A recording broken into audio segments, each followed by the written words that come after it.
October's topmost wandy slim branch unsnarls the air versus what is public, the technology of habit. I awake into an original greediness, into glossy persimmon-crusted notebook called Sylvine, into large creamy notebook with title Precious Ego, into small marbled notebook with powder blue cotton spine, bought in London, December 1999. Glossy black notebook with red ink-edged pages, water dampened, into many sexes, slowly pivoting like leaves.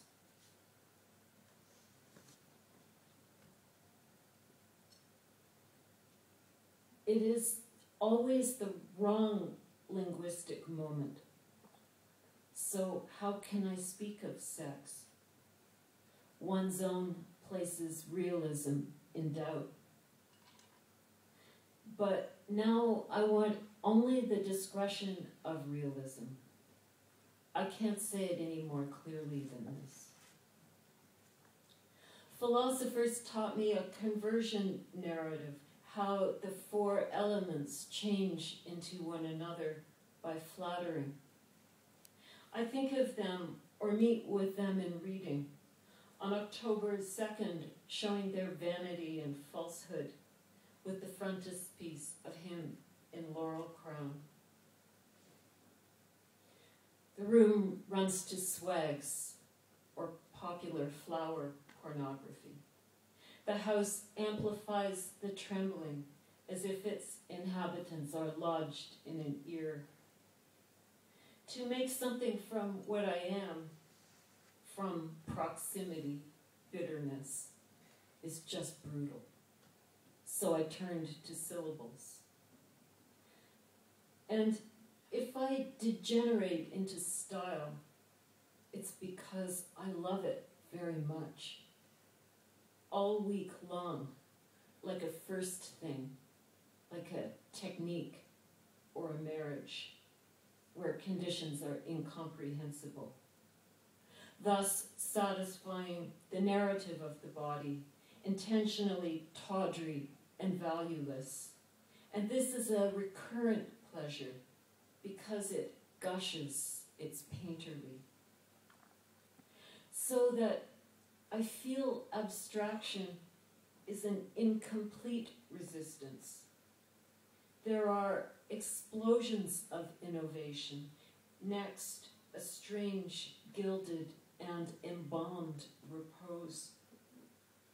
A single leaf laid out the circumstances of its development.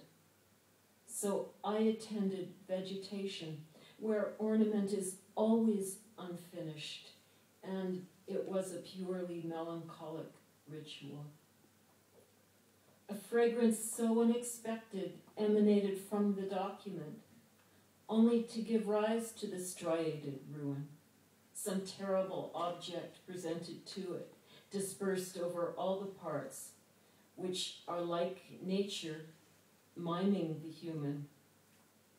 Painting can be seen as a faltering of that gradient, if faltering begins the ordinary.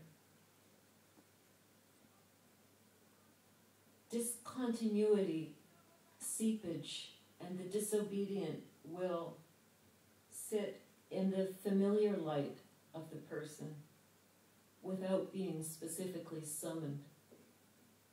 The models, the furniture, the clothes are all real.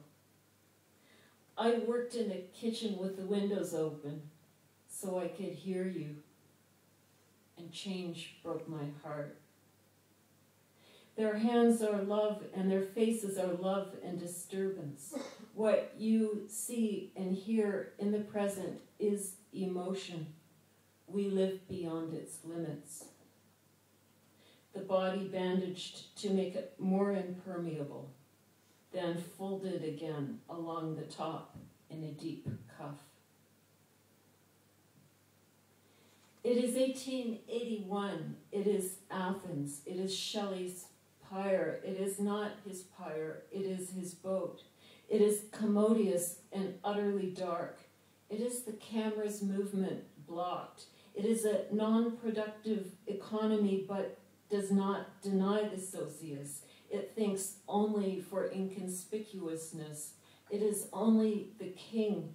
It hardly ever results from choice. It masks an entire incompatibility using cloth or cuisine.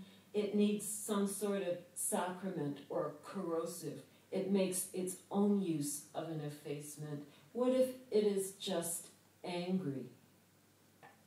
If females lick, language, death, economy, cold sky with flat gray storm clouds, the seaport at sunset, tubes of yellow light.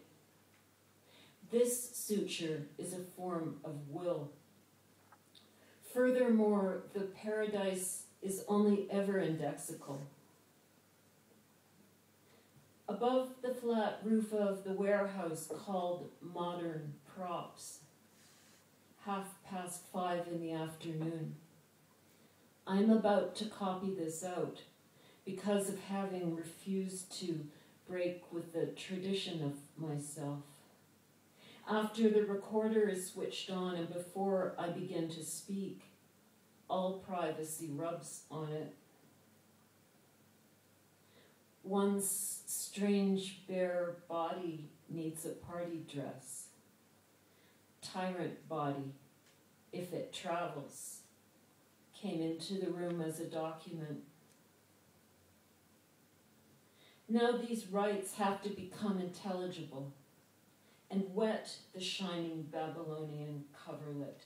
It charms impotently like a dialect, where all the leaves are an opera, silky things with fringes flung on the furniture, a sort of clown of the feminine, with the head of a nocturnal bird as an uneven survival. Uneven survival, another maudlin dialectic, billowing skirt over modern corset, by which I am strengthened with luminous modulation, and outside the window the beautiful socius in labeled packages with ship gray trim. Then with a thorough exploration of those parameters, with instruments made from negation in the assimilating person, in a pronoun that absorbs everything, we have laid in the vocables of the not yet feminine. For a whole sentence at a time, I become the world with its streets, interiors, railroad stations, restaurants, sports cars, and beaches, if only in some minor respect.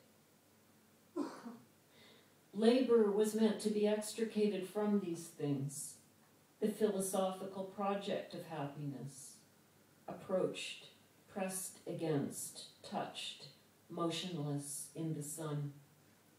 I wished to pass scrupulously through myself with subtle stamina. The ceremonies took place, not to be redeemed. They elaborate one another. A work carries out the severance. There exists a labor towards nothing, nothing being some kind of sacrament or corrosive. 12:30 p.m. Monday, at the beginning of a new series, just after church bells. I am too slow without you, neither public nor private, but nearly invisible, seen on a curved stairway from above, repeated slowly and formally in a dream. Bathers went to and fro through this flower-lined passage. So I pass from institution to intuition, feeling sad spiritual pressures on the left of my skull. The order seen one night lifts, swings onwards in winter light. As for us, we are uncertain people, exploiting mythology in dirty olden sea. To and fro through this flower-lined passage, I slipped across codes using rose thorns to indicate an idea about embodiedness by slowing down the causal interval. The idea of the indexical is pleasantly estranged, dissolved in the memory of matter.